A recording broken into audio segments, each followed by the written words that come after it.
কিন্তু ভগবান বললেন, কি বললেন গো মা, আমি আমার ভক্তকে কখনো আমি বাসিয়ে দিই না, আমি তাকে ধরে রাখি।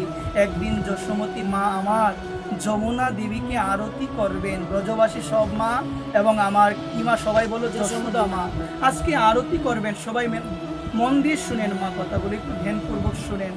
একদিন মা যশোমতী এবং ব্রজবাসী তারা আরতি করবেন, তারা আমার যমুনা মাকে আরতি করবেন, প্রদীপ নিয়েছেন।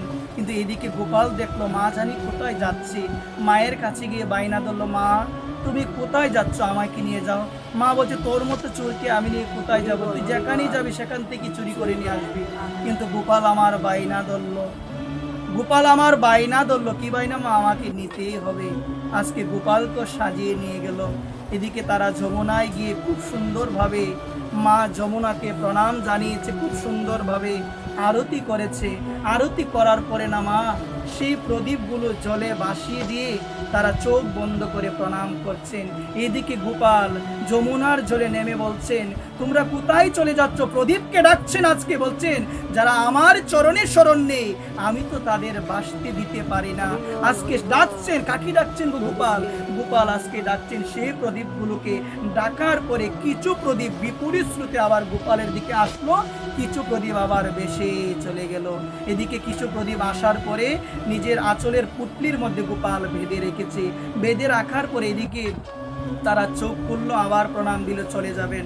হঠাৎ মা যশোদা শুনতে পেল আওয়াজ, কিসের জানে আওয়াজ হচ্ছে গোপালের থেকে। গোপালকে বলল, গোপাল তুমি কি এনেছো? গোপাল বলে, না মা কিছু না। বলছে, তোমার পুটলি দেখি? বলছে, মা মজার বাক্য বলেন, মা সকলের পুটলি খুলে দেখতে নাই, কে কার জন্য কি নিয়ে আসলো এগুলো দেখতে নাই। বৈষ্ণবের জন্য কিছু নিয়ে যাবেন, দেখি তো কি নিয়ে যাচ্ছ। শিক্ষা, সমস্ত কিছুর মধ্যে শিক্ষা আছে, হয়তোবা আমরা তেমন বিশেষত আমি হৃদয়ে ধারণ করতে পারি না। আজকে গোপাল বলে, কিন্তু মা যশোদা দেখলো, দেখার পরে দেখলো যে প্রদীপগুলো আমরা বাসিয়ে দিয়েছি সেই প্রদীপগুলোই গোপাল নিয়ে এসেছে। গোপালকে বলেন, গোপাল তুমি এমন কার্য কেন করলে? আমি তো তোমাকে বলেছি গোপাল, সামান্য প্রদীপও তুমি চুরি করে এনেছো, সামান্য প্রদীপগুলো যেগুলো বাসিয়ে দিয়েছিলাম সেগুলো তুমি চুরি করে এনেছো। গোপাল বলল, মা যারা আমার ভক্ত হই মা তাদেরকে তো আমি কখনো বাসতে দিতে পারি না। মা বললেন, তাহলে তো অনেকগুলো প্রদীপ ছিল, সব প্রদীপ তুমি নিয়ে আসলে না কেন? বলছে, মা আমি তো ডাক দিয়েছিলাম কিন্তু সব প্রদীপ আমার ডাক শুনতে পেল। এখনো ভগবান ডাকে, হরিকথার মাধ্যমে বলে, আসো না। এখনো বলে সাধু মুখে হরিকথাই হলো ভগবানের বংশীধ্বনি, সাধু মুখে হরিকথা কৃষ্ণ কথাই হলো বংশীধ্বনি। এই জন্য বলে, এখনো বৃন্দাবনে বাঁশি বাজে, এই বাঁশির ধ্বনি আমার কানে তো যায় না। ভগবান জগৎকে জানালেন যে আমাকে ভালোবাসে মা, তাকে বাসতে আমি দিতে পারি না, আমি তাকে ধরে রাখি। বললেন, তাহলে ওই প্রদীপগুলো কোথায়? তিনি বললেন, তারা আমার ডাক শুনে নাই। যারা আমার ডাক শুনে নাই তারা তো ভাসবেই মা, আর যারা আমার ডাক শুনে তাদেরকে আমি কখনো পতন হতে দিই না। বলো না, আমি কখনো পতন হতে দিই না।